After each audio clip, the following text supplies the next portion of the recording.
Me llamo Isabel Martín. Aquella mañana bajé al garaje para conducir hasta el despacho del abogado y escuchar la lectura del testamento de mi marido, Javier. Todo parecía rutinario, silencioso, casi vacío. Apenas abrí la puerta del coche, un grito me sacó el aire. Señora, no encienda ese coche. Era un hombre desaliñado, la ropa sucia, los ojos abiertos de pánico. Corría hacia mí desde la calle, agitando los brazos. No entendí de inmediato. Me incliné sobre el capó. Lo abrí.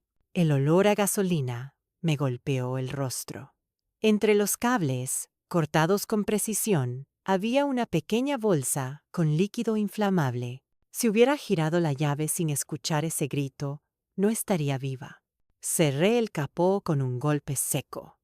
El eco resonó en la cochera como una sentencia. El hombre se alejó sin pedir nada. No entendía los motivos, ni el alcance de lo que estaba ocurriendo. Ese grito de un desconocido, lanzado desde la calle, había cambiado el rumbo de mi vida. Si quieres saber hasta dónde llega una madre cuando la traición se disfraza de amor, sigue escuchando. Esta historia apenas comienza.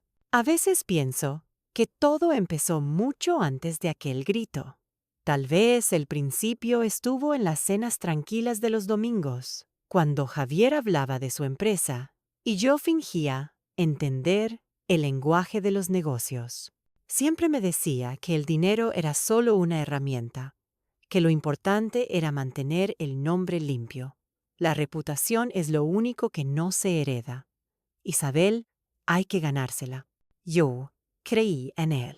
Creí también en Lucía, mi nuera. Lucía Ortega llegó a nuestras vidas como un soplo de aire moderno, inteligente, elegante, con esa seguridad que solo tienen las personas acostumbradas a salirse con la suya.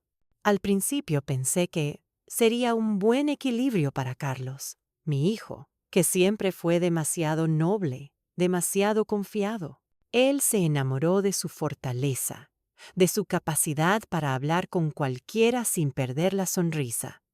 Y yo, lo admito, la admiré. Lucía trabajaba en la empresa de Javier como directora financiera. Se movía entre ejecutivos, políticos, empresarios. Parecía conocer a todos. En los primeros años, Javier la trataba como a una hija. Incluso decía que, gracias a ella, la compañía estaba creciendo más que nunca. Yo no entendía de contratos, ni de licitaciones públicas, ni de sociedades offshore.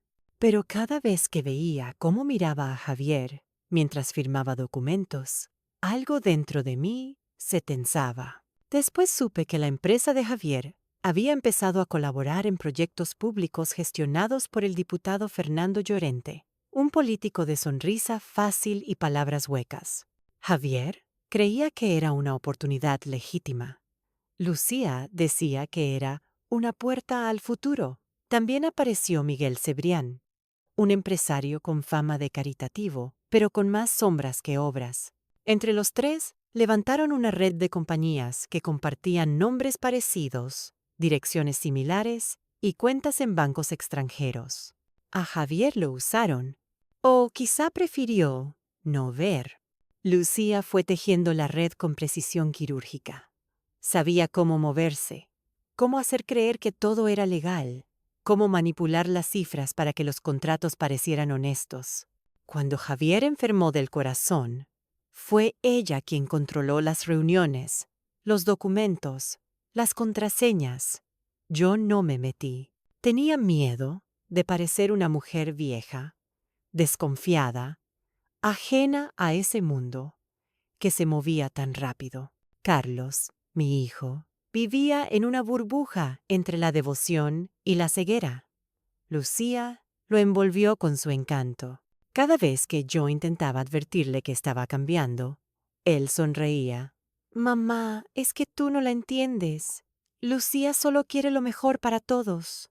Y yo lo dejé estar, porque ver a mi hijo feliz me parecía suficiente. Después vino la muerte de Javier. Un infarto repentino, dijeron. Nadie dudó del diagnóstico. Lucía organizó todo: el funeral, la herencia, la comunicación con los abogados. Yo estaba tan aturdida que apenas podía sostener una taza sin que me temblaran las manos. Ella, en cambio, no derramó una lágrima. Decía que Javier habría querido que todo siguiera igual.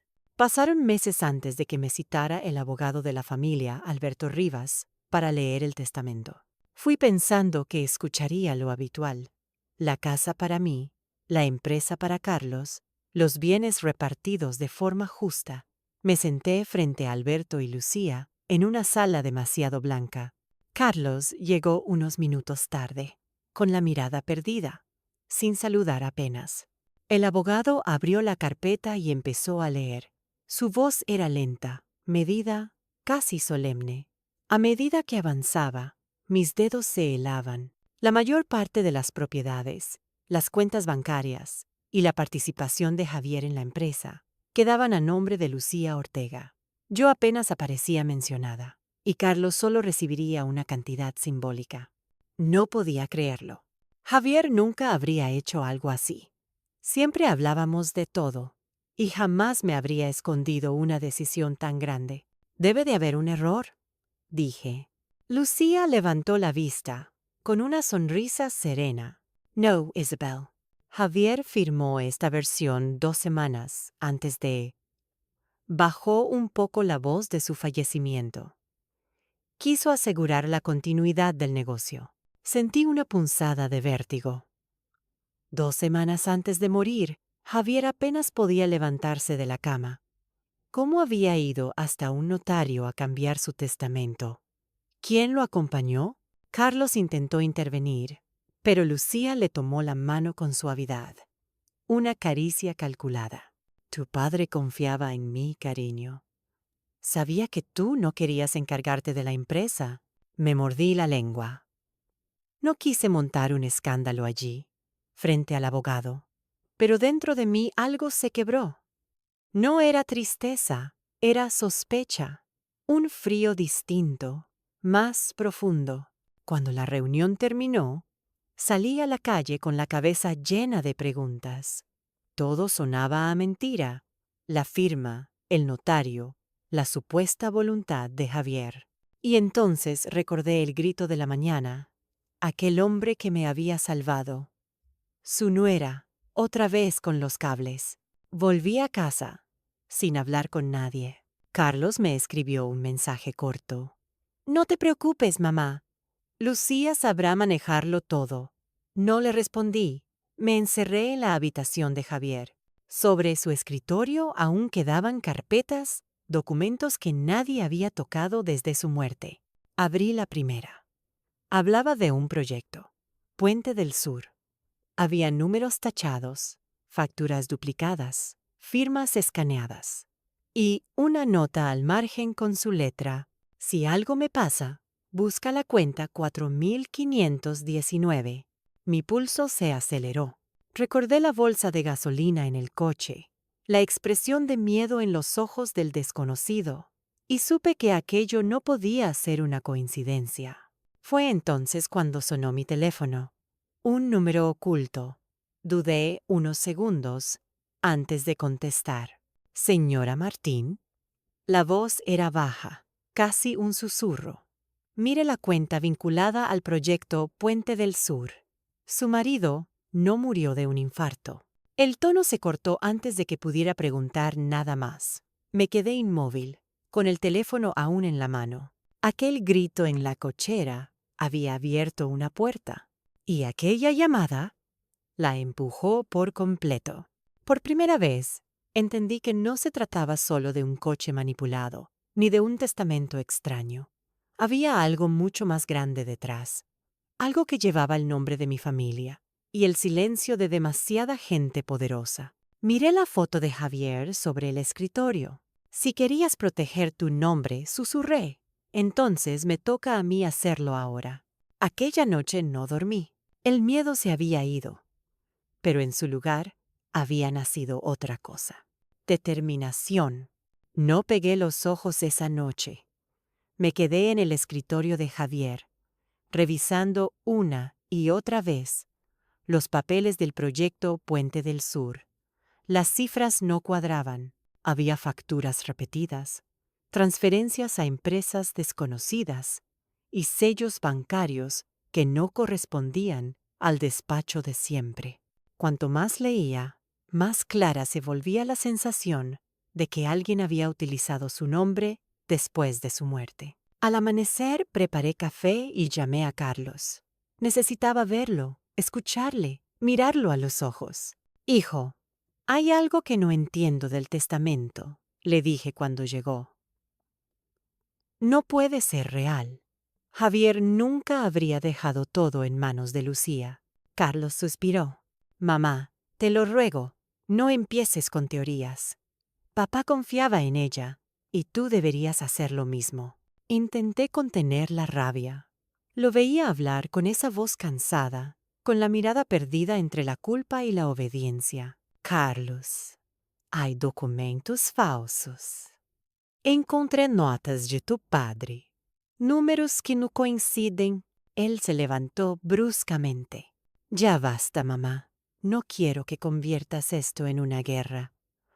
Lucía solo intenta proteger lo que papá construyó. Y se fue. La puerta se cerró con un golpe seco. Me quedé sola, oyendo cómo el eco de sus pasos se apagaba por el pasillo. En ese silencio entendí que mi hijo estaba atrapado en una red mucho más grande de lo que imaginaba. No era solo la manipulación emocional de Lucía. Era la influencia de un sistema que compraba lealtades con dinero y miedo. Ese mismo día, fui al despacho del abogado, Alberto Rivas, fingiendo curiosidad. Solo quiero una copia del testamento, le dije. Me gustaría revisarlo con calma. Rivas me miró con una sonrisa profesional. Por supuesto, señora Martín, todo está en orden. Fue firmado ante notario. El documento es totalmente válido. ¿Y el notario? Pregunté. ¿Podría hablar con él? Murió el mes pasado, contestó sin pestañear. Una lástima. Era un hombre muy respetado. Salí de allí con un nudo en la garganta. Cada respuesta confirmaba mi sospecha. Todo estaba preparado para cerrar cualquier puerta a la verdad. Por la tarde recibí una visita inesperada. Era el hombre del garaje, Rafa. Venía con una gorra vieja y las manos sucias, pero su voz sonaba firme. Perdón que venga sin avisar, señora. Tenía miedo de que me buscaran. Lo hice pasar, le ofrecí agua y me contó su historia. Había sido contable en una de las empresas de Javier. Descubrió que Lucía y el abogado Rivas movían grandes sumas de dinero a cuentas extranjeras, usando contratos falsos y empresas pantalla vinculadas a políticos como Llorente y Cebrián. Cuando intentó denunciarlo, Lucía lo acusó de desfalco. Lo despidieron, perdió el juicio y terminó en la calle. Ella destruyó mi vida, señora. Y lo peor es que todos los que saben algo callan. Nadie quiere enfrentarse a esa gente. Le pedí pruebas, algo tangible.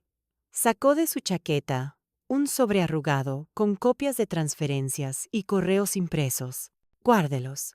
Si algo me pasa, que al menos alguien más lo sepa. Sus manos temblaban mientras me las entregaba. Me miró con una mezcla de culpa y esperanza. Yo vi a Lucía con un hombre en su garaje. Era Alberto Rivas. Revisaban el coche. Ella dijo que la vieja no debía llegar a la firma.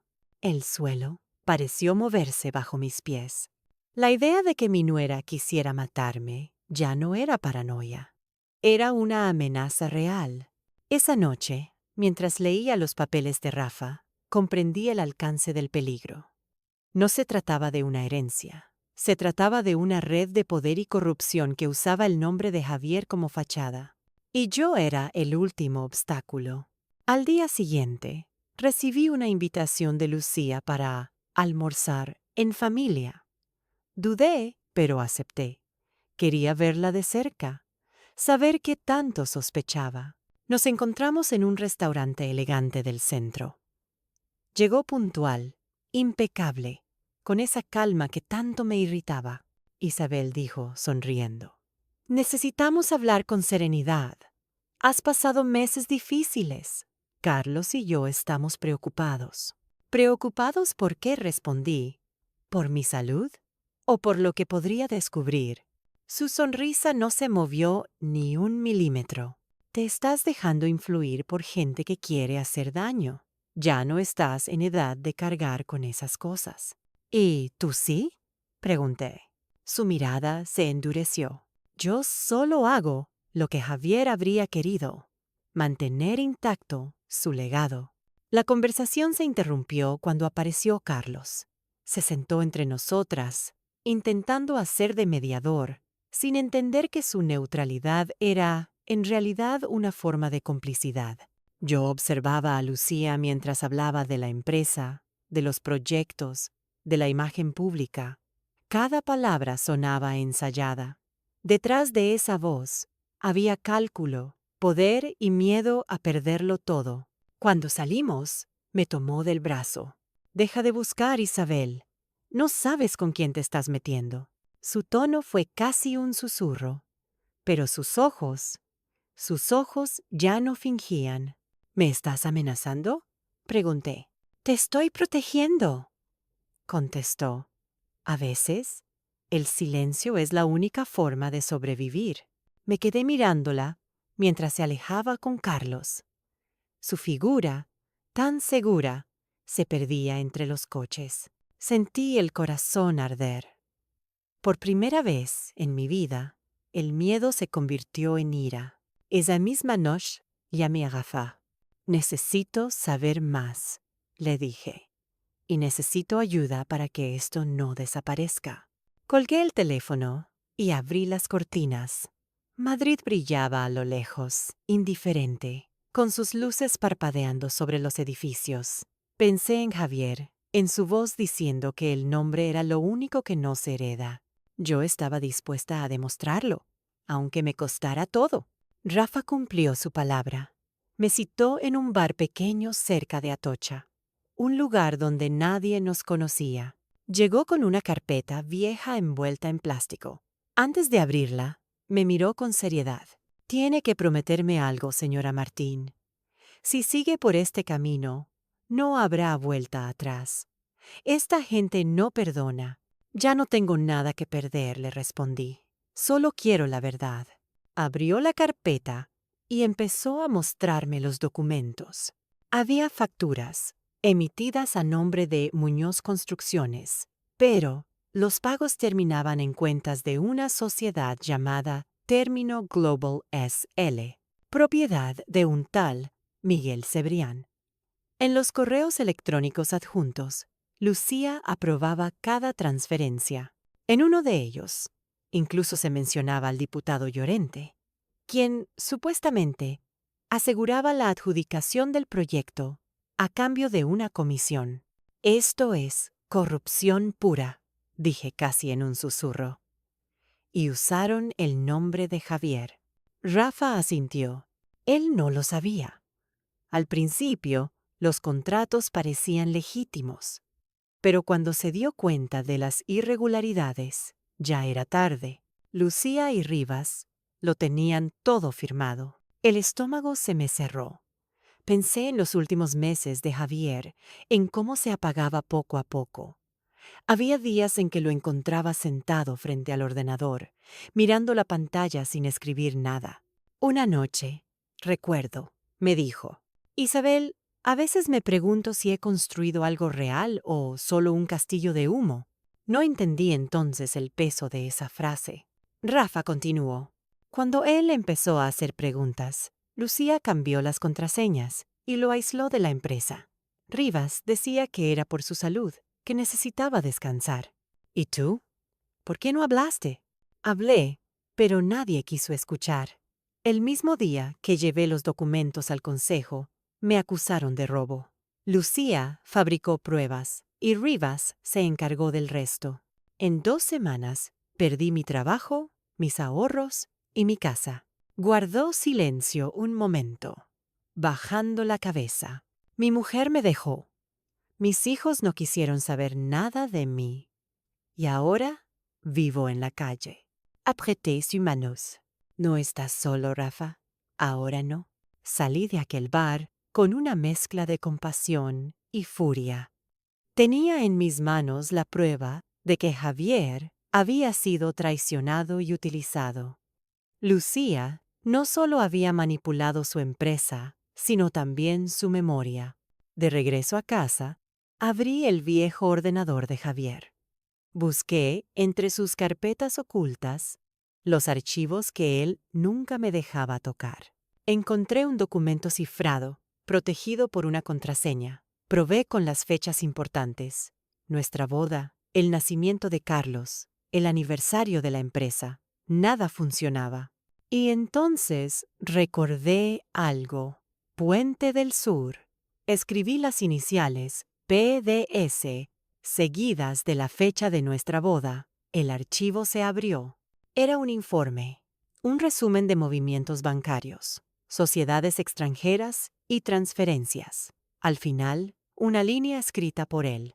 Si estás leyendo esto, es porque todo salió mal.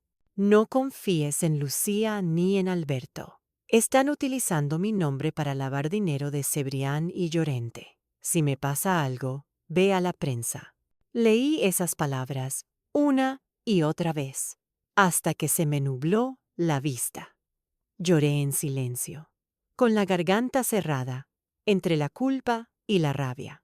No había sido un infarto. Lo habían matado. Llamé a Marina Gálvez, una periodista que Javier admiraba. Había escrito artículos sobre corrupción en obras públicas. La conocí en un evento años atrás. «Necesito hablar contigo», le dije al teléfono. «Es sobre la empresa de mi marido». Nos vimos al día siguiente. Marina escuchó sin interrumpir, revisó las copias de Rafa y los documentos de Javier. Su rostro cambió de expresión varias veces. «Esto es enorme, Isabel, pero necesitas más. Si vamos a denunciar, debemos tener algo que se sostenga en un juzgado. Ayúdame a conseguirlo», le pedí. «No puedo hacerlo sola». «Lo haré. Pero tienes que tener cuidado. Lucía tiene amigos muy poderosos». Acordamos mantener contacto por mensajes encriptados. Marina se encargaría de verificar la autenticidad de los documentos y rastrear los movimientos financieros en los registros mercantiles. Yo debía mantener la calma y no levantar sospechas. Durante esos días, Carlos me llamó poco. Cuando lo hacía, su voz sonaba distante. «Lucía dice que estás hablando con periodistas, mamá. ¿Es cierto? Estoy intentando entender qué pasó con tu padre. Papá murió de un infarto». «Lo sabes, lo sé, pero también sé que ese infarto fue provocado. Por favor, no digas eso. No sabes el daño que puedes hacerle a Lucía». Colgó antes de que pudiera responder. Esa noche revisé una vieja grabación de video. Era un cumpleaños familiar, de hacía 3 años. Javier brindaba, Lucía aplaudía, y Carlos le rodeaba con el brazo. Todo parecía perfecto. Pero mientras rebobinaba, noté algo.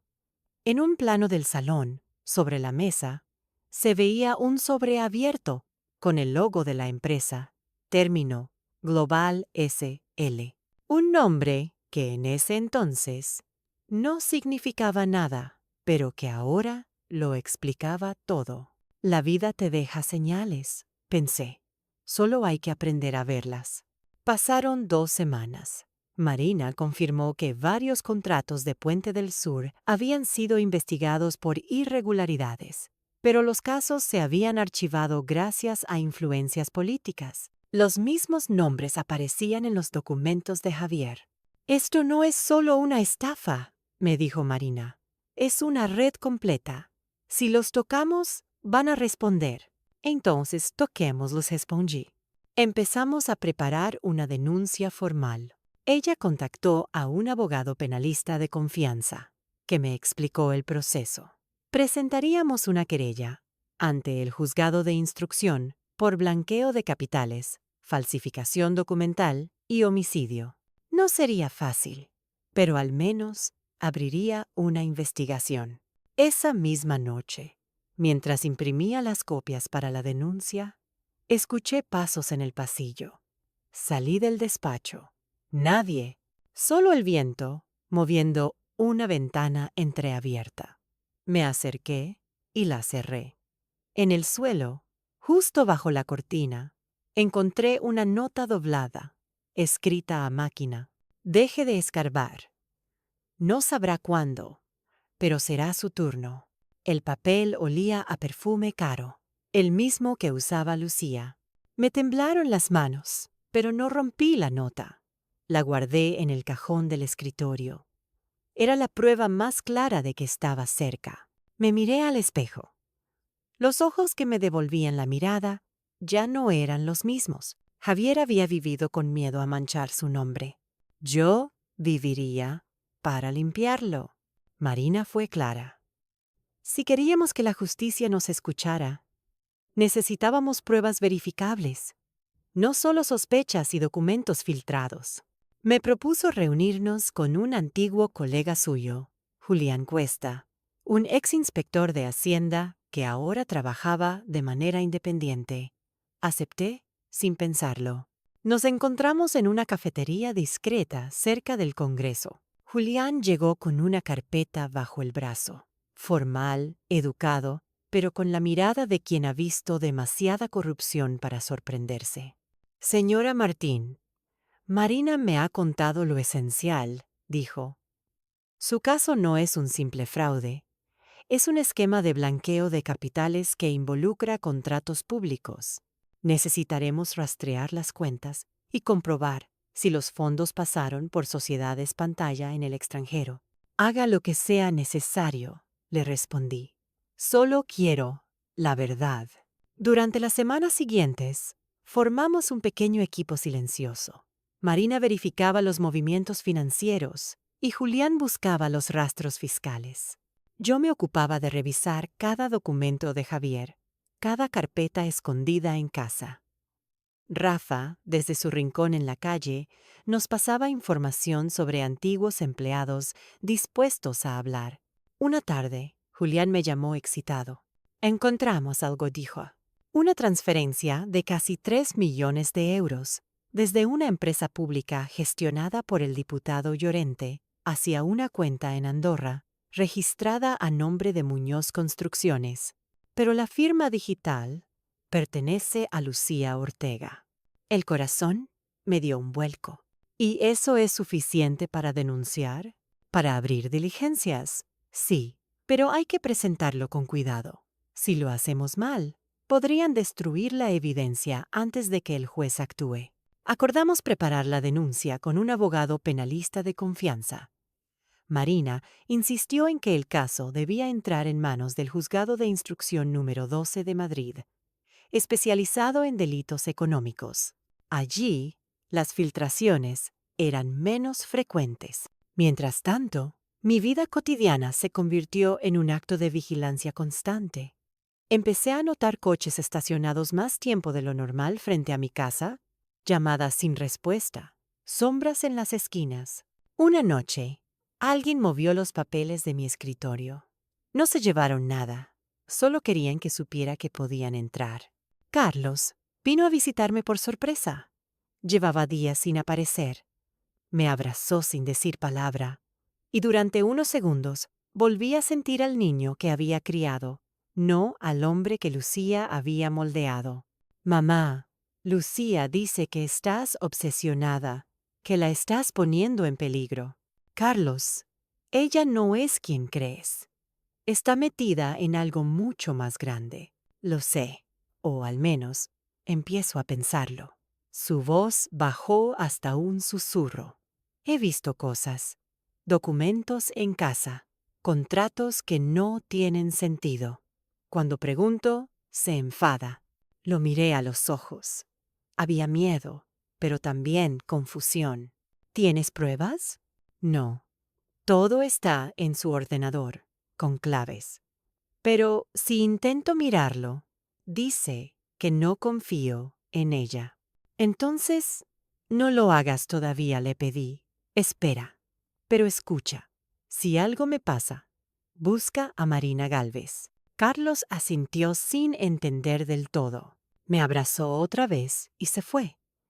Por primera vez en mucho tiempo, sentí que había una grieta en la muralla de Lucía. Días después, Marina y yo fuimos citadas por el abogado para firmar la denuncia. Él, prudente, revisó cada palabra. La querella se basa en 3 delitos: blanqueo de capitales, falsedad documental y homicidio doloso. El juez decidirá si los admite, pero deben prepararse para las consecuencias. ¿Qué tipo de consecuencias?, pregunté. ¿Difamación? ¿Acoso mediático? ¿Amenazas? Los poderosos no perdonan cuando alguien les pone un espejo delante. Esa noche, Rafa me llamó. Su voz sonaba alterada. Señora, la han visto con la periodista. Lucía ya lo sabe. ¿Cómo lo sabes? Porque la escuché. Estaba en la calle detrás de su oficina. Hablaba con Rivas. Dijo, si esa mujer sigue, habrá que callarla para siempre. Colgué el teléfono con el corazón desbocado. Fui hasta la ventana y miré a la calle vacía.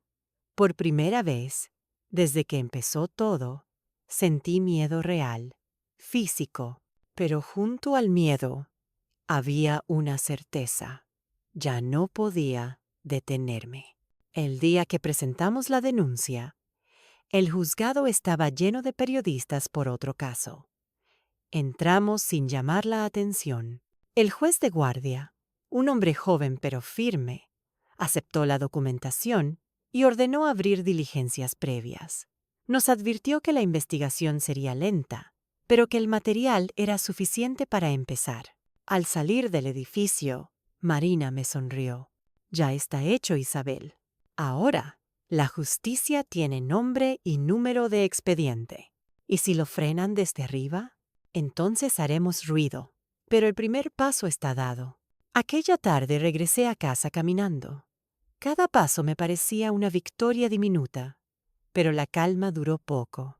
Al llegar, encontré la puerta entreabierta. No faltaba nada, salvo la carpeta con las copias de los correos de Lucía.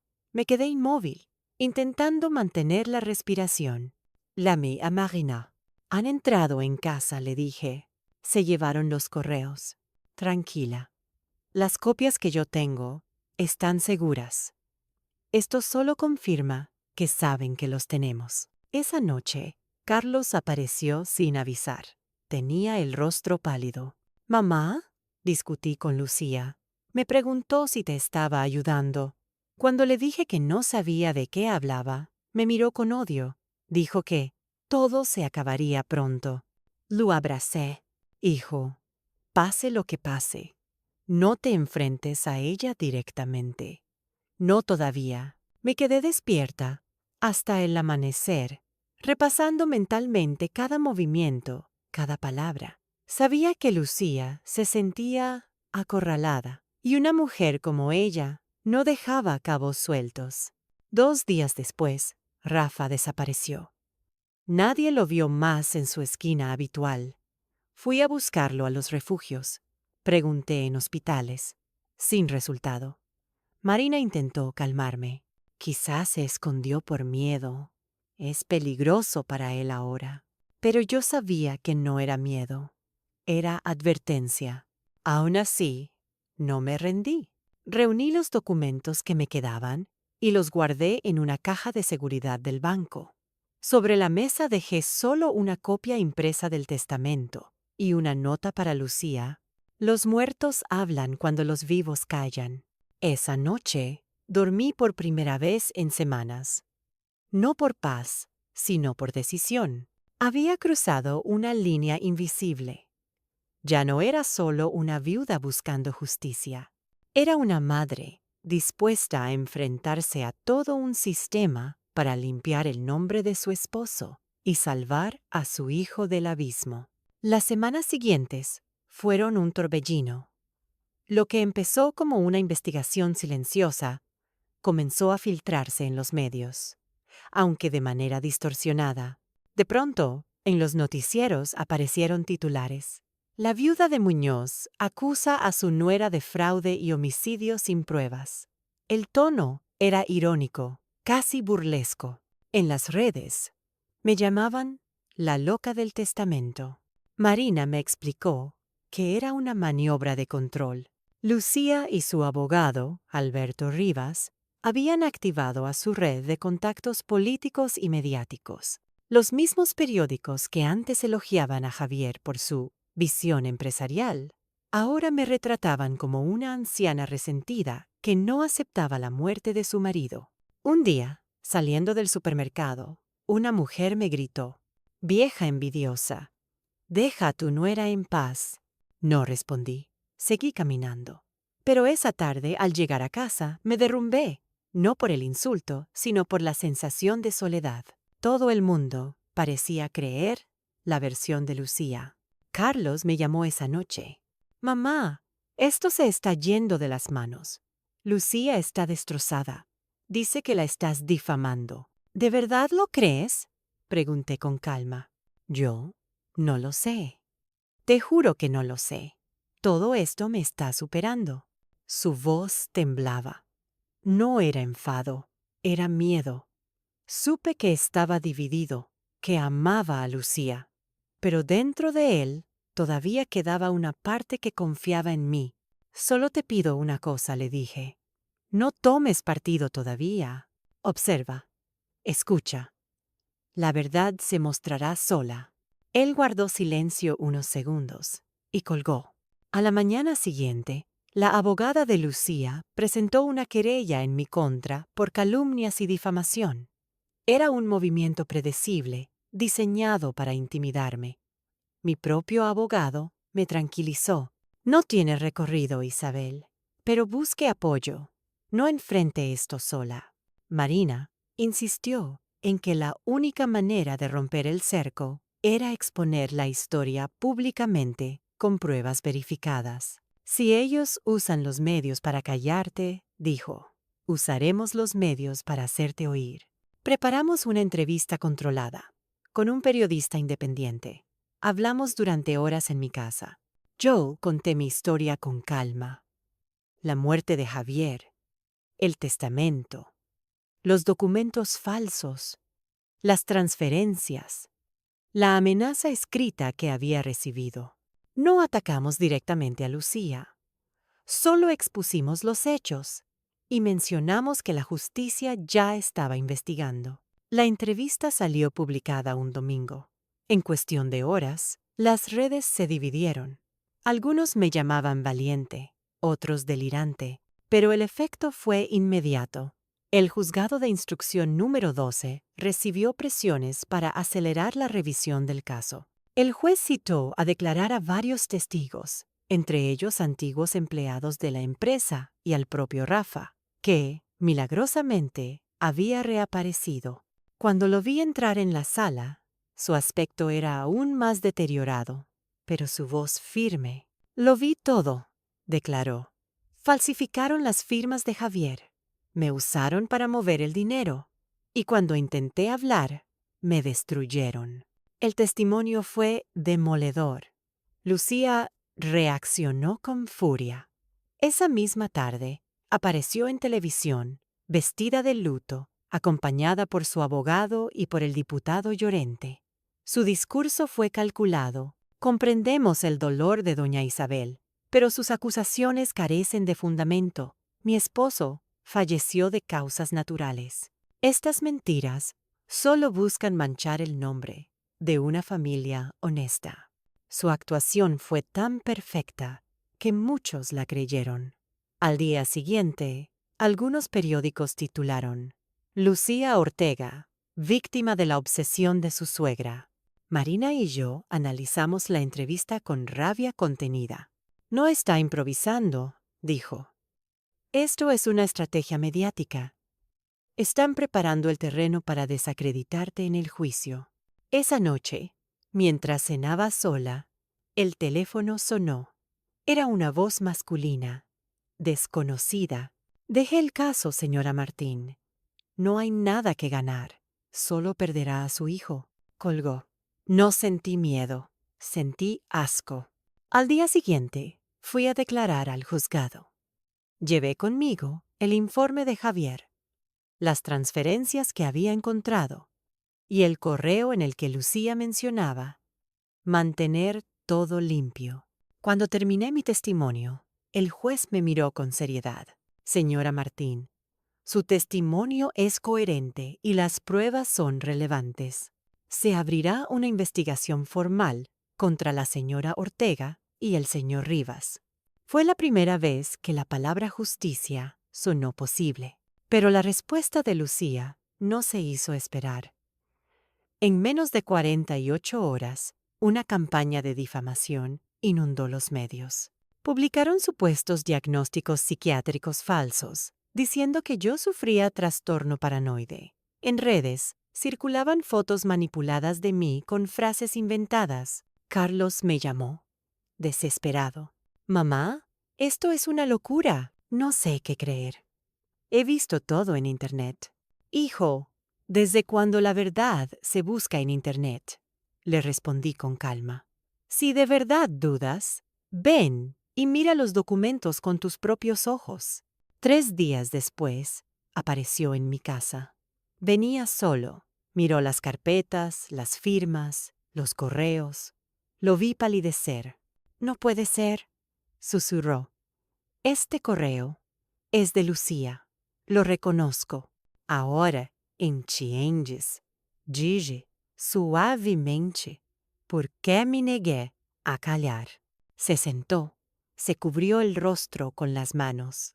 «Me huyó mamá. Me hizo creer que todo era por mi padre». «Aún puedes elegir qué clase de hijo quieres ser», le dije. «No es tarde». A partir de ese día, Carlos empezó a alejarse de Lucía. No lo hizo bruscamente, pero su cambio fue evidente. Ella, por supuesto, lo notó, y eso la volvió peligrosa. Una semana después, recibí una citación judicial. Debía acudir a una audiencia preliminar por la denuncia de Lucía en mi contra. Era un intento de desgastarme. Marina me acompañó. En la sala, Lucía me miró como quien observa a una enemiga inferior. Su abogada habló de una anciana confundida, de rumores sin base. Cuando fue mi turno, no levanté la voz. No busco venganza, busco la verdad. Y si para ello tengo que exponer mi vida, lo haré. El juez suspendió la audiencia y anunció que la querella contra mí quedaba archivada por falta de pruebas. Lucía fingió serenidad, pero su mirada me atravesó como una cuchilla. Esa noche, mientras regresaba a casa con Marina, sentí una calma extraña. No era paz, era la quietud antes de la tormenta. Sabía que Lucía no se detendría. Había perdido el control de su entorno, y cuando una persona como ella se siente acorralada, deja de calcular. Lo que no sabía todavía era que su siguiente movimiento no sería en los tribunales, sino en público, y que, sin quererlo, ella misma firmaría su condena. Los días posteriores a la audiencia fueron de un silencio tenso, casi eléctrico. En apariencia, todo estaba tranquilo, pero yo sentía la presión crecer alrededor. Lucía había perdido la querella contra mí, pero no su poder. Aún conservaba contactos, favores y miedo en los demás. Marina me advirtió: «No se va a quedar quieta. Va a contraatacar, Isabel. Si queremos que la verdad salga a la luz, debemos hacerlo en un terreno que ella no pueda controlar». ¿Cuál sería ese terreno? La opinión pública y la ley, ambas a la vez. Fue entonces cuando surgió la idea del programa de televisión. No uno cualquiera, sino un espacio de entrevistas donde ambas pudiéramos hablar de Javier, de su legado y de las acusaciones. En teoría, sería un homenaje, una reconciliación familiar. En la práctica, sería una trampa cuidadosamente preparada. Acepté, no porque confiara en los medios, sino porque sabía que Lucía no podría resistirse a mostrarse inocente ante las cámaras. Su vanidad sería su perdición. Durante los días previos, trabajamos en silencio con Marina y el abogado penalista. Preparamos cada detalle, el contenido de mis respuestas, el lenguaje corporal, la forma de hablar. No debía parecer acusatoria, sino serena, segura, dueña de la verdad. Usted no tiene que demostrar nada, me dijo Marina. Solo planteé las preguntas correctas. Lucía se encargará del resto. El canal confirmó la fecha. Sería una emisión en directo, un domingo por la noche. El periodista, conocido por su imparcialidad, se mostró sorprendido cuando aceptamos aparecer juntas. Esto va a romper audiencias, dijo sonriendo. Yo lo veía de otro modo. Iba a romper una mentira. La semana anterior al programa fue insoportable. Recibí llamadas sin número, mensajes anónimos, incluso un sobre con una foto de Carlos y una nota. Él pagará tus errores. El miedo volvió, pero esta vez lo reconocí. No era el miedo de quien se esconde, sino el de quien se prepara. Carlos comenzó a visitarme más seguido. Ya no defendía a Lucía, aunque todavía no se atrevía a enfrentarse a ella. «Está rara», me dijo una noche. «No duerme, no come». Pasa horas encerrada en el despacho, hablando por teléfono. «Tiene miedo», le respondí. Cuando la verdad se acerca, el silencio pesa más que la culpa. ¿De verdad vas a ir al programa? Sí. Y tú también irás. Quiero que estés allí, viéndolo todo. Me miró en silencio, con los ojos húmedos. Si hubiera escuchado antes. No importa, hijo. Lo importante es que ahora sí me escuchas. El día del programa amaneció gris.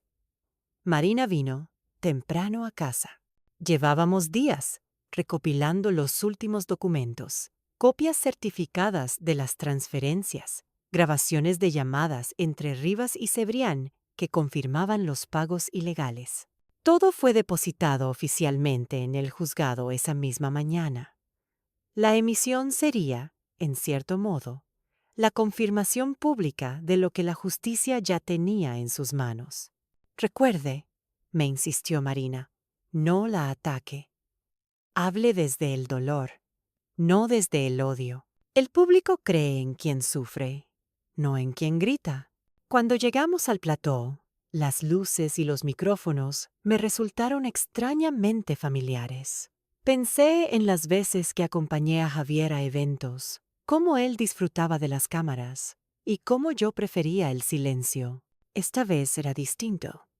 El silencio me había costado demasiado. Lucía llegó más tarde, impecable como siempre. Vestía un traje beige, sencillo, pero caro. Me miró con una sonrisa afilada. ¡Qué sorpresa, Isabel! No pensé que tuvieras valor para venir. Yo tampoco lo pensé, le respondí, hasta que entendí que callar también es una forma de mentir. El periodista se acercó, nos saludó y repasó el guión. El programa sería en directo. No habría edición, no habría cortes. Minutos antes de empezar, Carlos entró al estudio. Se sentó entre el público, visiblemente nervioso. Cuando nuestras miradas se cruzaron, sentí una mezcla de orgullo y tristeza. Había vuelto, aunque fuera tarde. Las luces se encendieron. El presentador habló con voz grave. Esta noche, un encuentro que España entera ha esperado. Isabel Martín y su nuera, Lucía Ortega, frente a frente para hablar del legado del empresario Javier Muñoz. Lucía sonrió a cámara. Yo mantuve la mirada fija, sin expresión. El entrevistador me hizo la primera pregunta. «Señora Martín, ¿por qué aceptó venir hoy?» «Porque mi silencio ya no servía a nadie», respondí. «Ni a mi marido, ni a mi hijo, ni a mí misma». Lucía intervino rápido, fingiendo ternura. Isabel ha sufrido mucho, y entiendo que el dolor puede confundir. Pero mi único deseo siempre fue cuidar la memoria de Javier. El público guardó silencio. Podía sentir cómo cada palabra caía como una piedra en el agua. Entonces hice lo que habíamos planeado con Marina. Lucía, dije suavemente, ¿recuerdas el proyecto Puente del Sur? Fue el último que Javier firmó. ¿Sabías que ese dinero acabó en una cuenta a tu nombre? Su sonrisa se quebró apenas un segundo, pero suficiente. Eso es absurdo, replicó. Todo era legal. Lo sabes. Incluso las transferencias desde Andorra, pregunté, sin levantar la voz. El periodista intervino, sorprendido. ¿Está diciendo que existen pruebas de esas transferencias? No lo digo yo, respondí. Lo dicen los bancos. Lucía palideció. Buscó las cámaras, pero no encontró refugio en ellas. El público comenzó a murmurar. Yo seguí tranquila, sin levantar la voz. Cada palabra que decía era una pieza del rompecabezas. Carlos, en el público, no apartaba la mirada de Lucía. El programa terminó en un silencio denso. Nadie aplaudió. Nadie se movió. Cuando las luces se apagaron, Lucía se acercó a mí. «No sabes lo que acabas de hacer». «Sí lo sé», respondí. «He dicho la verdad». Ella se fue sin mirar atrás, escoltada por su abogado. Marina me abrazó con fuerza. «Ha sido perfecto», susurró. «No solo la dejaste sin defensa, sino que todo quedó grabado». Al día siguiente, los fragmentos del programa se viralizaron. Los titulares cambiaron de tono. La viuda presenta pruebas de corrupción en directo. El juez reabrió nuevas líneas de investigación y la prensa, ahora sí, empezó a buscar la verdad.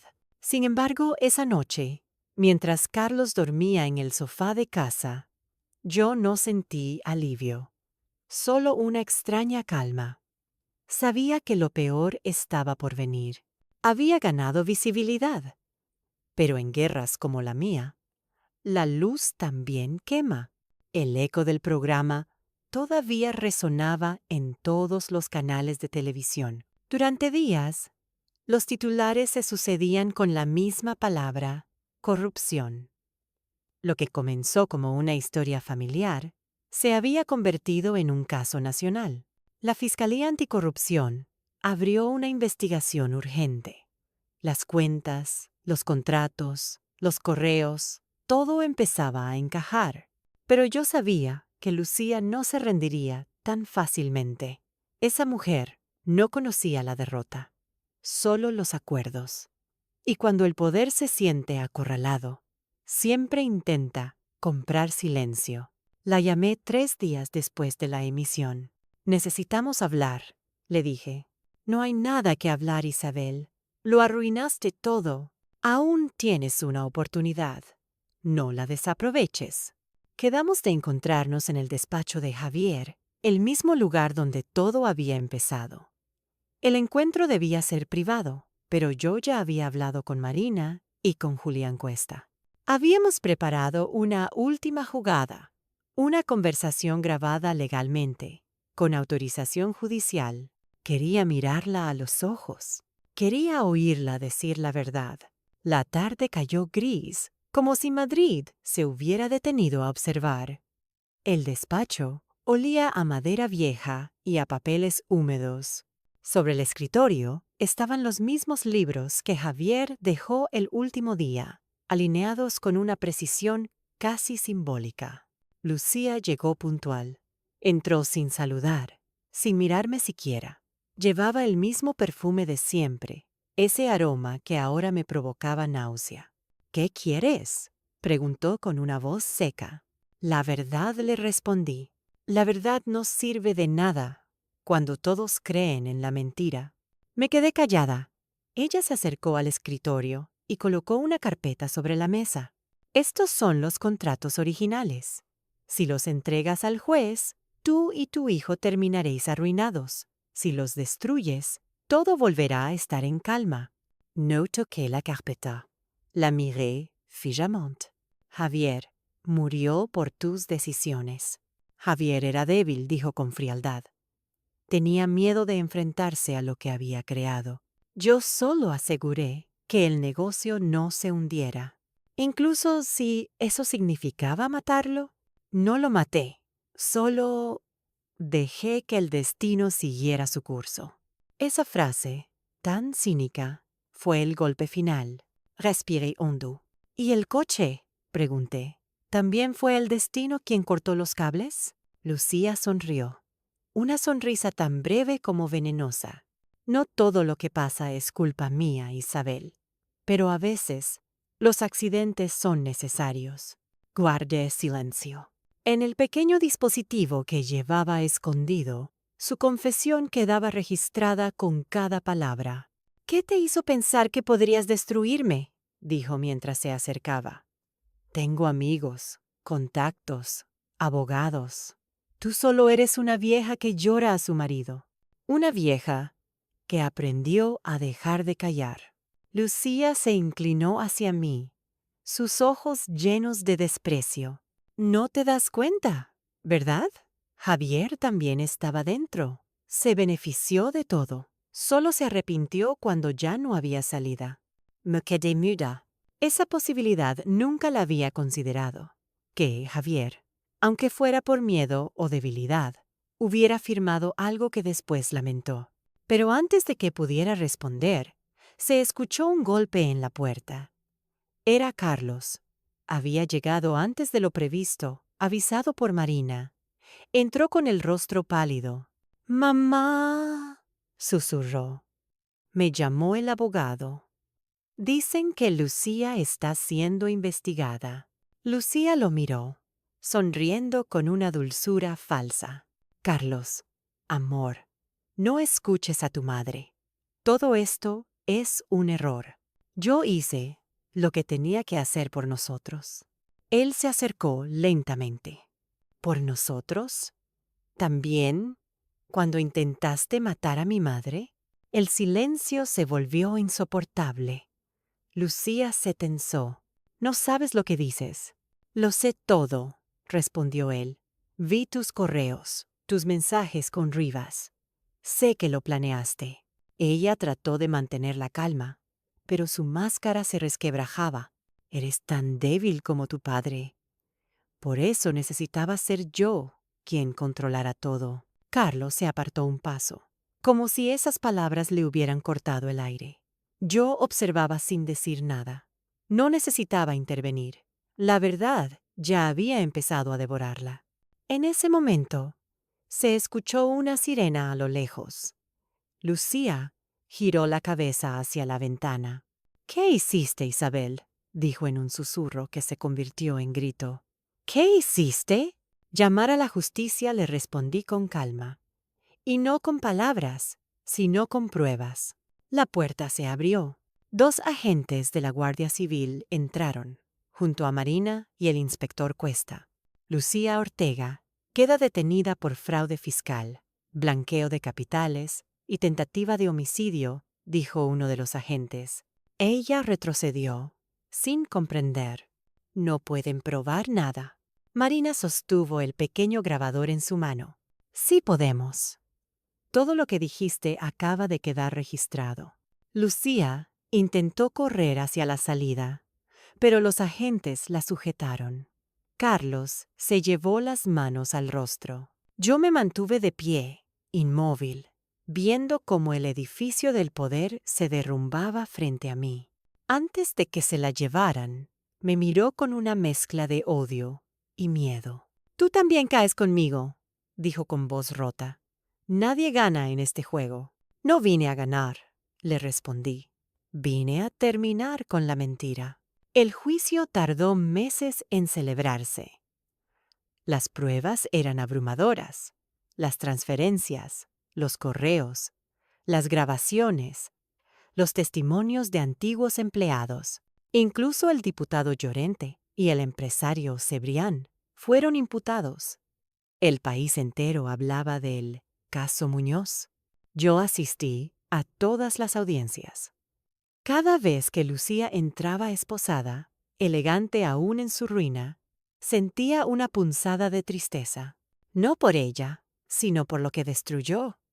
Una familia, un nombre, una vida. Carlos testificó a favor de la verdad. Su voz tembló, pero habló con dignidad. Mi madre solo buscó justicia. Y yo fui cobarde. Pero ya no más. Lucía no volvió a mirarlo. Cuando el tribunal dictó sentencia, el juez habló con claridad. Lucía Ortega, culpable de fraude fiscal, falsificación documental y tentativa de homicidio, condenada a 20 años de prisión. Nadie aplaudió, nadie lloró. Solo se escuchó el ruido de los bolígrafos y el clic de las cámaras. Aquella noche, regresé sola a casa. Encendí una vela en el escritorio de Javier y coloqué sobre ella la sentencia impresa. Afuera llovía, y el sonido del agua, golpeando los cristales, me pareció un tipo de absolución. Carlos llegó poco después, empapado, con el rostro cansado. Acabó. Mamá dijo en voz baja. Todo terminó. Negué lentement. No, hijo. La justicia terminó. Pero el dolor, no. Eso tardará más. Nos quedamos en silencio unos minutos. Luego me tomó la mano. No puedo cambiar lo que hice, pero puedo intentar ser diferente. ¿Podrás perdonarme algún día? Le sonreí con ternura. El perdón no se dice, Carlos. Se demuestra. Miramos por la ventana. Madrid seguía viva, indiferente, como siempre. Me levanté, apagué la vela y dije en voz baja, como una oración. No gané nada, pero recuperé lo único que importa, la verdad. Carlos me abrazó. Por primera vez en años, sentí paz. No felicidad, sino paz. Esa forma silenciosa del amor que sobrevive a todo. Afuera, las sirenas se alejaban. Dentro de mí, por fin, el ruido cesó. Han pasado 6 meses desde la sentencia. Madrid ha vuelto a su ritmo. Coches, pasos, conversaciones que se pierden entre las calles. Para la mayoría, el caso Muñoz ya es solo un recuerdo mediático, otra historia que fue sustituida por la siguiente. Pero para mí, sigue siendo una herida que respira. A veces todavía me despierto en mitad de la noche y creo oír la voz de Javier en el pasillo, pidiéndome que apague la lámpara. O me descubro mirando hacia su silla vacía en la mesa del comedor, esperando un comentario, una sonrisa. El dolor no desaparece, solo cambia de forma. Se vuelve parte de la rutina, como el aire que se respira sin pensar. Lucía está en prisión preventiva en Alcalá, Meco. Su abogado apeló la condena, pero las pruebas son incontestables. El país entero vio su caída, aunque algunos todavía la defienden, diciendo que solo siguió las reglas del juego. Esa frase me duele más que cualquier insulto, porque ese juego, el del dinero, la ambición y el silencio, fue el que mató a mi marido. Carlos ha cambiado. Después del juicio, vendió su parte de la empresa y se mudó a un piso pequeño en Lavapiés. Empezó a colaborar con una fundación que ayuda a víctimas de corrupción. A veces viene a cenar. No hablamos mucho del pasado, pero en sus gestos hay una ternura nueva, limpia. Ya no es el hijo confundido que defendía lo indefendible. Es un hombre que intenta reparar, aunque no haya reparación posible. Una tarde me trajo una carta escrita de su puño y letra. «Es para ti», me dijo, dejando el sobre la mesa. La abrí cuando se fue. Decía: «Perdón por haber creído más en el amor que en la verdad.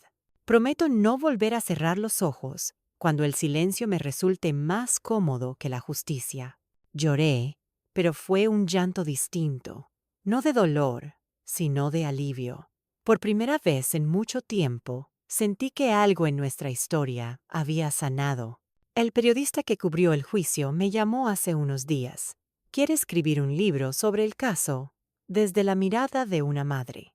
Le dije que no estoy segura, no porque tema recordar, sino porque sé que el precio de contar la verdad es vivir eternamente en ella.